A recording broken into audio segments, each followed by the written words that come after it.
ve sahnemizde Meta'nın global pazarlama müdürü Mr. Ralph Aoun'u ağırlayacağız. Yapay zeka çözümleriyle uluslararası satışlarımızı arttırmayı hep beraber keşfediyor olacağız. Alkışlarınızla sahneye Mr. Ralph Aoun'u davet ediyorum. I would like to invite Mr. Ralph Aoun for his presentation.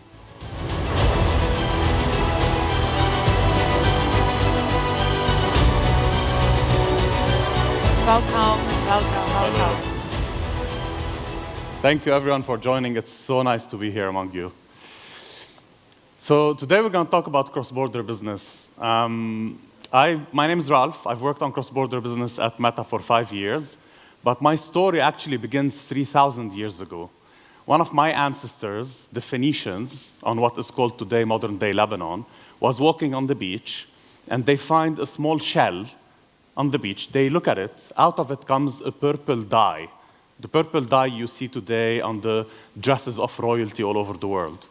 When they started exchanging and trading with this royal dye, selling it to other cultures, they also exchanged the Phoenician alphabet, the alphabet that is today the basis of A, B, C, D that we all use.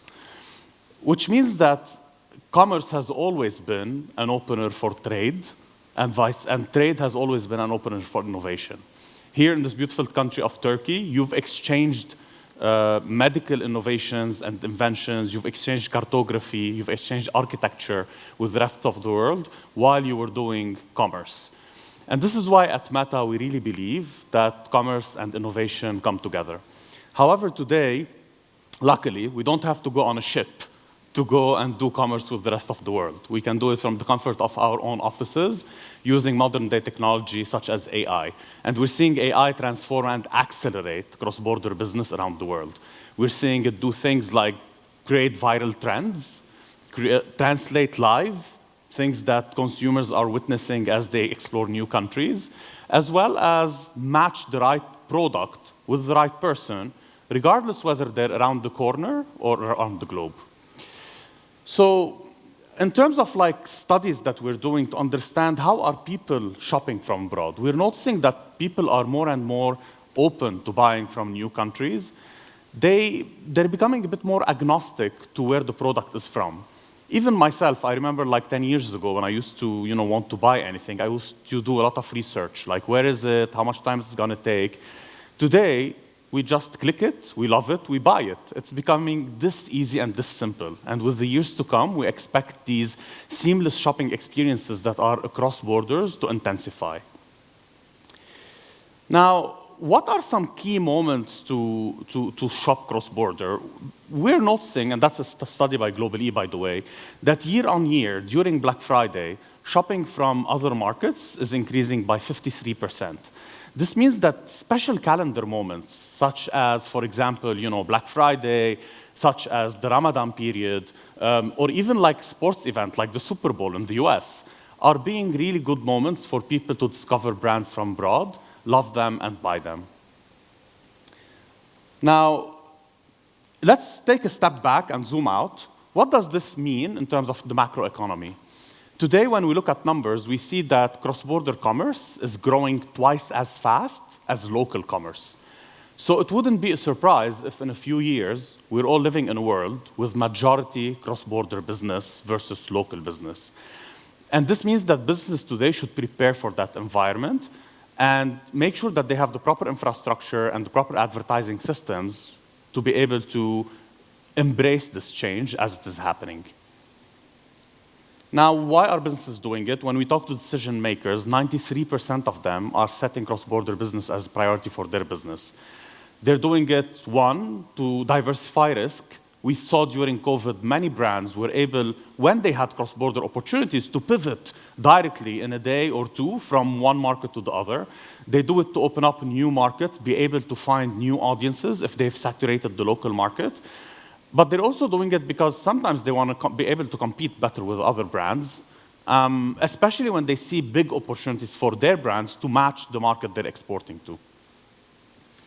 Now, to be able to achieve it, we are seeing brands build what we call seamless journeys. And by seamless journeys, we mean every step of the shopping journey, they go on a drawing board and they prepare, like, how can we remove friction? And this friction are like small obstacles that a buyer might face. So for example, how can we make sure that the ad is translated and matched to the right people so that there's no friction in discovery? In evaluation, how can we make sure that the website is translated and localized? When it comes to purchase, how can we make sure that the shopping, the checkout options actually match the preferences of the user? And finally, in post-purchase, how can we make sure that the customer support is really speaking their language and being able to provide the answers at their time zone? And this is why people are coming to Meta platforms across the shopping journey, because we provide a multitude of experiences, from connecting with creators, to be able to chat through business messaging solutions, to be able to experience things like what we call serendipitous discovery. So being on Instagram and being matched to a product that you've always wanted or that you've always felt like purchasing but didn't know where to find. It finds you. And that's the key of differentiation of Meta. But also, businesses are coming to Meta because they're seeing better performance and better reach. Let's talk about these 2 points. With our investments in AI, the reach of the ads is increasing because our system is being better at matching the right product with the right people and the right message with the right people. But also in terms of performance is increasing. We're seeing an average of 3.3 times return on ad spend recently, as well as an increase of 20% in performance year on year during Q4, which is the most important shopping moments of the year. Now, all of that being said, how does this all matter to you? Like, this was all theory, let's talk about practice. And we wanted this session to be very practical so that when you go back to your office, you have actually things to do and think about to improve your results. If we were to look at the hundreds of tips and advice that we usually give you, that you find on our websites, we're going to pick just 5 of them to focus on. The 5 value-proven best practices that work across industries. And you can see them here. We're going to go through them one by one. Let's start with the first. Account simplification. So in the past, and this is very important because now there's like a shift in mindset that you need to kind of like start embracing, that we're embracing as well. In the past, us marketers, we used to think, you know what, I want to pick the exact country that I want to target. I want to pick the exact audience. I want to be as detailed as possible. Pick, their level of spend. I want to pick which type of colleges that they go to. I want to pick their gender. I want to pick everything. That's how we used to think. But today with AI, the mindset is changing. It's more about relying on data than subjective human opinion or human assumptions. And this is not an easy shift, right? Because no matter how good we are as humans in guessing things, we might get it wrong. And this comes at a very big cost when we're spending and investing millions of dollars or thousands of dollars moving to another country. So this is why instead of saying, you know what, I just want the people who love sneakers, we recommend targeting across a multitude of countries, targeting without interests, without specific interest preset, and letting the system find the best lead and then match it to yourselves. What does that mean? This means exiting the learning phase as soon as possible. Let's talk about the learning phase. Whenever you launch a campaign on Meta, behind the scenes, the system goes through this, what we call suboptimal period. Why is it suboptimal? Because here, the system is still learning. It's testing, it's trying different ads on different people, and it's trying to see, like, where will I be able to get you the best result? Here, although it's learning, the results are still not optimal. The cost is still a bit higher than it should be. As soon as it exits this phase, this is where the results become really optimal and really efficient. So your job or your mission is to get this exit to be the soonest possible to optimize the campaign. Now, to make this exit soon, this means giving the system enough information to learn. So instead of working with a segmented ad sets, a segmented ad structure, where, for example, the US is in one structure and Germany is another, and the system will not be able to compare them or mix and match, the best recommendation we have is try to group as many countries together and try to have the largest audience without super segmenting, and let the system be able to really go compare countries, compare patterns, and then find the best people across this big pool, if we want to say. Let's move to the next one. The next one is automation. When you want to move to a new country or a new market, you start wondering, okay, like what do I do about creative? What do I do about budget? There are so many questions. And these pillars, you can go and kind of set them by yourself manually on Meta, and that's how you've done it for ages. Today, we have automation solutions called the Advantage Suite, and the Advantage Suite can actually help you automate each of these on its own, or the solution we recommend starting with is what we call end-to-end automation. So automating all of these factors. I'm not the type that would usually go on stage and sell solutions. We're here more to give you best practices. However, if I were to pick one solution today to tell you about, it would be Advantage Plus shopping campaigns. And Advantage Plus shopping campaigns is a solution that all the market, all the industry is talking about. I'm sure if you search for it online, you'll find plenty of articles on the results it's driving. And the way Advantage Plus shopping campaigns works is that instead of relying on you to modify each lever, it will go and automate on its own, test hundreds of iterations with thousands of people, and it will automatically set the right nuanced setting for creative, budget, audience, destination. This is what's driving the better results, is automation. And it frees up your time. Instead of you investing your time on actually doing these small settings and every day checking on the campaign whether you want to change the budget or not, it allows you to focus on more important things, such as, for example, how can I give it the most creative so that it goes and tests all of them? What creative strategy do I want to implement? How can I drive a seamless shopping journey from the beginning, since they see the ad, to the actual checkout? So there are plenty of things that you need to think about that are more important than setting up the small details of budget and creative inside the ad, and that's where automation brings a lot of value. Next, let's talk about creative diversification. Creative diversification is another mindset shift. Again, our generation, or at least mine, we used to really be careful and think about that one creative that we build. We go, we talk to, I see a lot of smiles. We go, we talk to agencies, and we go and we talk to the CEO and the marketing, and we all agree on one creative. But the problem is that people shop for so many different reasons that one creative cannot answer.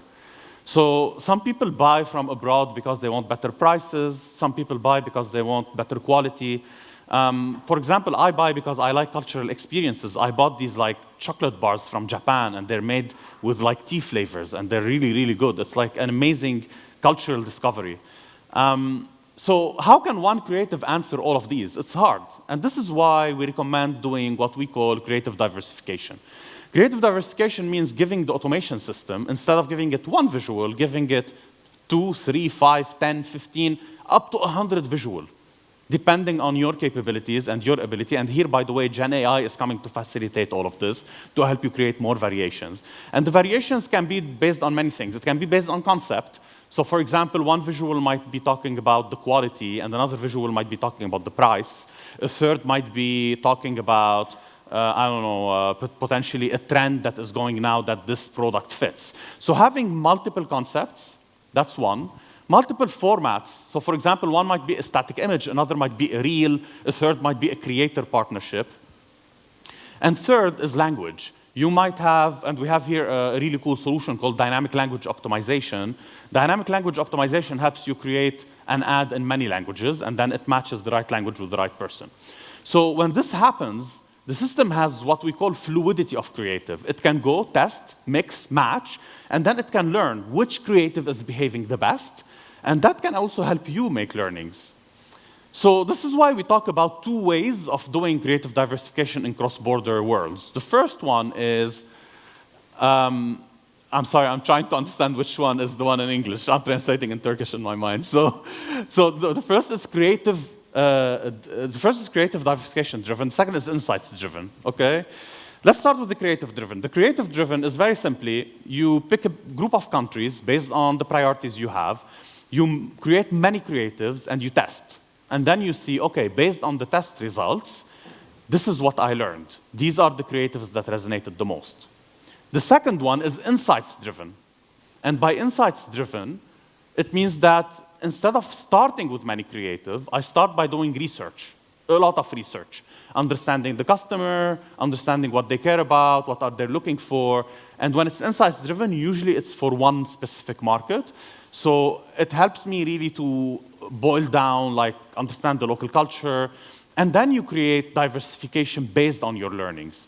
So either you start with creative or you start with the research.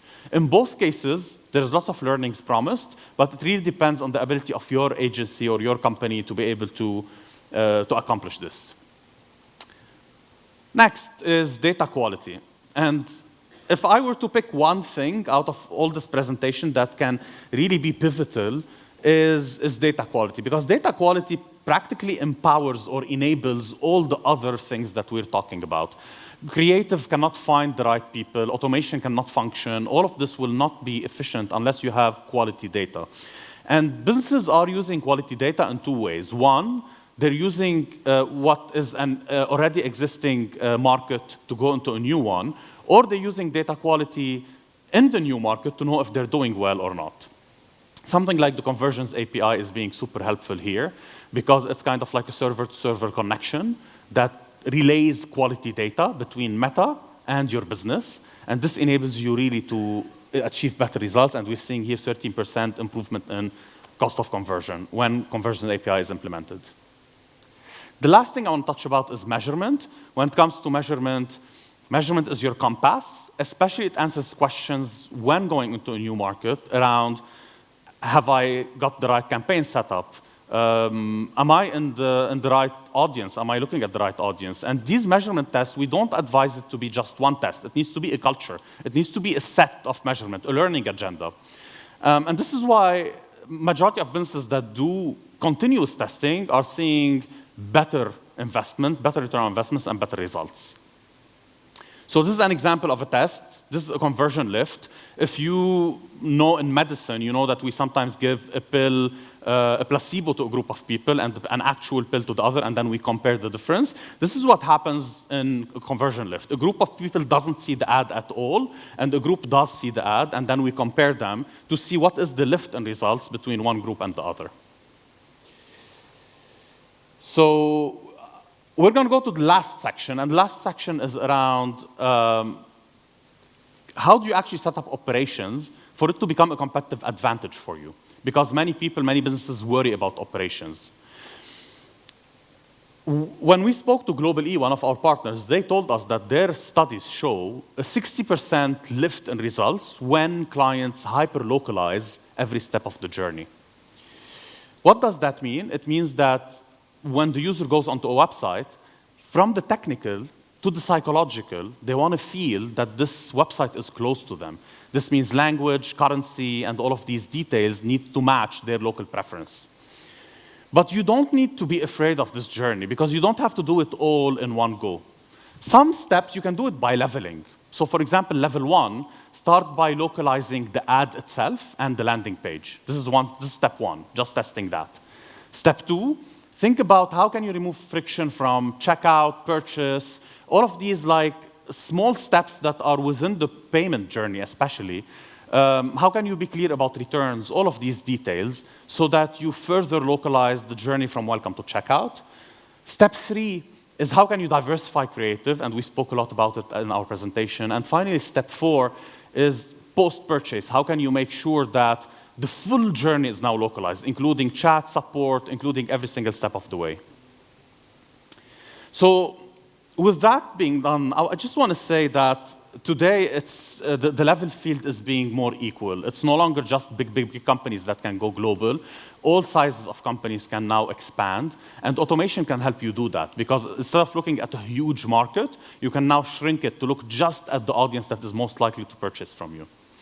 With that, I invite you to search for Performance 5 and search for cross-border business on Meta's website to be able to take the blueprint courses and learn all the tips that we have on that. Otherwise, I'll be available after the event if any of you has any questions. Thank you so much.